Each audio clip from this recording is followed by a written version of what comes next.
भूतिया महल का रहस्य। अरावली की पहाड़ियों के बीच एक गहरी खाई के किनारे सदियों पुराना भानगढ़ महल खड़ा था। सूरज की किरणें भी उसे छूने से कतराती थीं और स्थानीय लोग कहते थे कि रात में वहां आत्माओं का वास होता है। इस महल के बारे में कई कहानियां प्रचलित थीं, लेकिन कोई भी पूरी सच्चाई नहीं जानता था। वर्ष 2005 की बात है, जब प्रोफेसर आलोक वर्मा, एक प्रसिद्ध इतिहासकार और पैरानॉर्मल शोधकर्ता, अपनी टीम के साथ भानगढ़ के रहस्यों को सुलझाने के लिए वहां पहुंचे। उनकी टीम में उनकी युवा और उत्साही छात्रा रिया, जो पुरातत्व में गहरी रुचि रखती थी, एक निडर छायाकार विक्रम, जो हर पल को अपने कैमरे में कैद करने को तैयार रहता था, और एक अनुभवी गाइड रघु, जो स्थानीय कहानियों और अंधविश्वासों से भली भांति परिचित था, शामिल थे। पहले दिन जब वे महल के मुख्य द्वार पर पहुंचे तो एक अजीब सी शांति ने उनका स्वागत किया। हवा में एक अजीब सी गंध थी, जैसे पुरानी धूल और कुछ अज्ञात का मिश्रण। रघु ने बताया, सावधान रहिएगा साहब, ये महल सिर्फ ईंट पत्थर का ढांचा नहीं, यहाँ कुछ अदृश्य शक्तियां भी रहती हैं। आलोक ने मुस्कुराते हुए कहा, हम यहाँ उन्हीं शक्तियों को समझने आए हैं रघु। महल के भीतर का दृश्य भयावह था। टूटी हुई दीवारें, ढहते हुए छत और हर कोने में बिखरे हुए पत्थर इस बात का गवाह थे कि यहाँ कभी जीवन रहा होगा। रिया ने अपनी नोटबुक खोली और हर विवरण को दर्ज करना शुरू कर दिया। विक्रम अपने कैमरे से हर कोने की तस्वीरें ले रहा था, उम्मीद कर रहा था कि शायद कोई असामान्य चीज कैद हो जाए। जैसे जैसे वे महल में आगे बढ़ते गए, तापमान गिरता गया। एक विशाल हॉल में पहुंचने पर, जहां कभी राज दरबार लगता था, आलोक को लगा जैसे किसी ने उनके कंधे पर हाथ रखा हो। उन्होंने पीछे मुड़कर देखा, लेकिन वहां कोई नहीं था।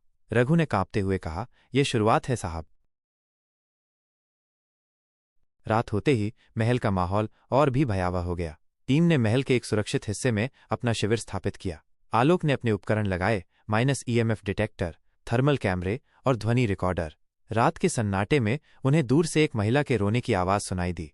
रिया कांप उठी, लेकिन आलोक ने उसे शांत रहने को कहा।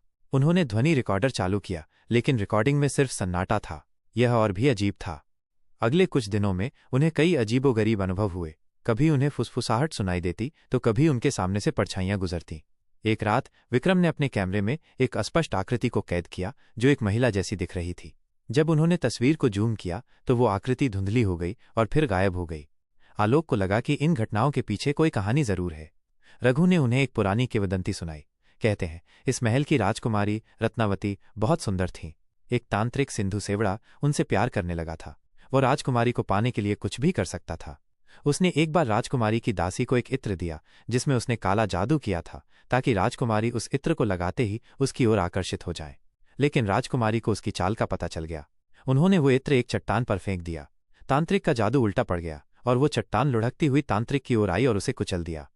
रघु ने आगे बताया, मरते समय तांत्रिक ने इस महल को शाप दिया कि यहाँ कोई नहीं रह पाएगा, और जो भी रहेगा वो आत्मा बनकर यहीं भटकता रहेगा। तभी से ये महल वीरान हो गया। आलोक को ये कहानी दिलचस्प लगी, लेकिन उन्हें लगा कि इसके पीछे और भी कुछ है। उन्होंने महल के पुराने अभिलेखागारों की तलाश शुरू की, जो कि जयपुर के एक संग्रहालय में रखे हुए थे। रिया ने उनका साथ दिया। संग्रहालय में उन्हें महल के बारे में कुछ और जानकारी मिली। उन्हें पता चला कि राजकुमारी रत्नावती सिर्फ सुंदर ही नहीं, बल्कि बहुत साहसी और न्यायप्रिय भी थीं। उनके पिता महाराजा माधव सिंह बहुत धार्मिक थे और वे तांत्रिकों पर बिल्कुल भी विश्वास नहीं करते थे। अभिलेखागार में उन्हें एक पुराना हस्तलिखित पत्र मिला, जो राजकुमारी रत्नावती का था। पत्र में उन्होंने अपनी सहेली को लिखा था कि उन्हें सिंधु सेवड़ा के इरादों पर शक है और वो अपनी सुरक्षा को लेकर चिंतित हैं। इस पत्र ने आलोक को एक नई दिशा दी। उन्हें लगा कि शायद ये शाप सिर्फ तांत्रिक का बदला नहीं था, बल्कि कुछ और भी था। वे भानगढ़ वापस लौटे और इस बार उनका ध्यान तांत्रिक के गुफा की ओर था, जो महल से थोड़ी दूरी पर पहाड़ियों में स्थित थी। रघु ने उन्हें चेताया था कि उस गुफा में कोई नहीं जाता, क्योंकि वो बहुत ही अशुभ मानी जाती है। गुफा के अंदर का माहौल बहुत ही डरावना था। हवा में एक अजीब सी ठंडी थी और उन्हें एक सड़ी हुई गंध आ रही थी। आलोक ने अपने EMF डिटेक्टर को ऑन किया और वो तुरंत उच्च रीडिंग देने लगा। गुफा के अंदर कुछ अजीबोगरीब चित्र बने हुए थे, जो किसी प्राचीन अनुष्ठान से मिलते जुलते थे। गुफा के एक कोने में उन्हें एक पुराना संदूक मिला। संदूक धूल से ढका हुआ था और उस पर कुछ अजीब से प्रतीक खुदे हुए थे। जब उन्होंने संदूक खोला तो उसमें एक पुरानी किताब और कुछ ताबीज मिले। किताब तांत्रिक की डायरी थी, जिसमें उसने अपने काले जादू और राजकुमारी रत्नावती को पाने की अपनी योजनाओं के बारे में लिखा था। डायरी में सिंधु सेवड़ा ने लिखा था कि वो सिर्फ राजकुमारी को पाना नहीं चाहता था, बल्कि वो उनके पिता के साम्राज्य को भी हड़पना चाहता था। उसने एक ऐसे अनुष्ठान की योजना बनाई थी जिससे वो राजकुमारी के आत्मा को अपने वश में कर सके और महल पर कब्जा कर सके। लेकिन उसका अनुष्ठान अधूरा रह गया, क्योंकि राजकुमारी ने उसके इत्र को फेंक दिया था। डायरी में एक चौंकाने वाला रहस्य भी था। सिंधु सेवड़ा ने अपनी मृत्यु से पहले एक शक्तिशाली शाप दिया था, जो न केवल महल को वीरान कर देगा, बल्कि हर पूर्णिमा की रात को उसकी आत्मा महल में लौट आएगी और अपनी शक्ति को बढ़ाने की कोशिश करेगी। यह सुनकर टीम हैरान रह गई। अब उन्हें समझ में आया कि क्यों महल में हर पूर्णिमा को गतिविधियां बढ़ जाती थीं। आलोक को लगा कि शायद वे इस शाप को तोड़ सकते हैं। उन्होंने तांत्रिक की डायरी का अध्ययन किया और उसमें एक प्रतिमंत्र पाया जिससे शाप को तोड़ा जा सकता था। लेकिन इस प्रतिमंत्र को पूरा करने के लिए उन्हें कुछ दुर्लभ जड़ी बूटियों और कुछ विशेष वस्तुओं की आवश्यकता थी, जो महल के आसपास ही मिल सकती थीं। अब उनके पास एक लक्ष्य था, पूर्णिमा से पहले प्रतिमंत्र को पूरा करना और महल को तांत्रिक के शाप से मुक्त करना। अगले कुछ दिन बहुत ही व्यस्त रहे। रिया ने जड़ी बूटियों की तलाश की, जबकि विक्रम ने महल के उन हिस्सों की तस्वीरें लीं जहां सबसे ज्यादा पैरानॉर्मल गतिविधियां होती थीं। रघु ने उन्हें स्थानीय ज्ञान और मार्गदर्शन दिया। जैसे जैसे पूर्णिमा करीब आ रही थी, महल में असामान्य घटनाएं और भी बढ़ गईं। दीवारों पर साए नाचते थे, दरवाजे अपने आप खुलते बंद होते थे और कभी कभी उन्हें तांत्रिक की भयावह हंसी सुनाई देती थी। टीम को हर पल खतरा महसूस हो रहा था, लेकिन वे अपने लक्ष्य से पीछे नहीं हटे। पूर्णिमा की रात आ गई। आसमान में चांद पूरी तरह से चमक रहा था और उसकी रोशनी महल को एक अजीबोगरीब चमक दे रही थी। आलोक, रिया, विक्रम और रघु महल के उस हिस्से में पहुंचे जहां तांत्रिक ने अपना अनुष्ठान किया था। उन्होंने सभी आवश्यक सामग्री एकत्र कर ली थी। आलोक ने तांत्रिक की डायरी में दिए गए प्रतिमंत्र का पाठ करना शुरू किया। रिया ने जड़ी बूटियों को जलाना शुरू किया, जिससे एक अजीब सी सुगंध फैल गई। विक्रम अपने कैमरे से हर पल को कैद कर रहा था। जैसे ही आलोक ने मंत्र का पाठ करना शुरू किया, महल में तेज हवा चलने लगी। दीवारों से धूल उड़ने लगी और उन्हें लगा जैसे कोई अदृश्य शक्ति उन्हें रोकने की कोशिश कर रही हो। उन्हें तांत्रिक की तेज आवाज सुनाई दी, जो उन्हें रोकने के लिए चीख रहा था। लेकिन आलोक और उनकी टीम ने हार नहीं मानी। उन्होंने अपनी पूरी शक्ति से मंत्र का पाठ जारी रखा।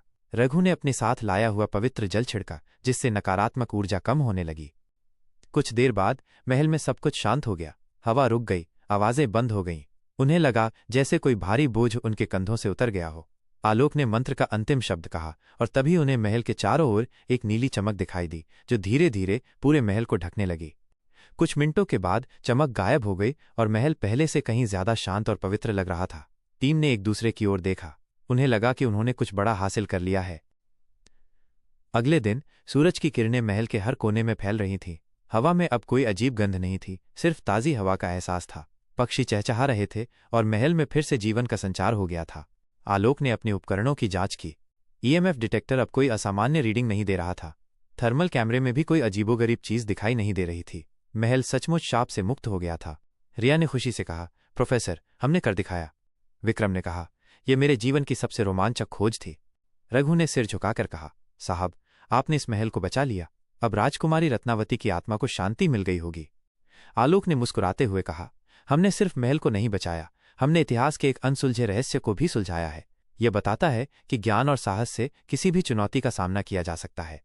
टीम भानगढ़ महल से लौट गई, लेकिन उनके अनुभव हमेशा उनके साथ रहेंगे।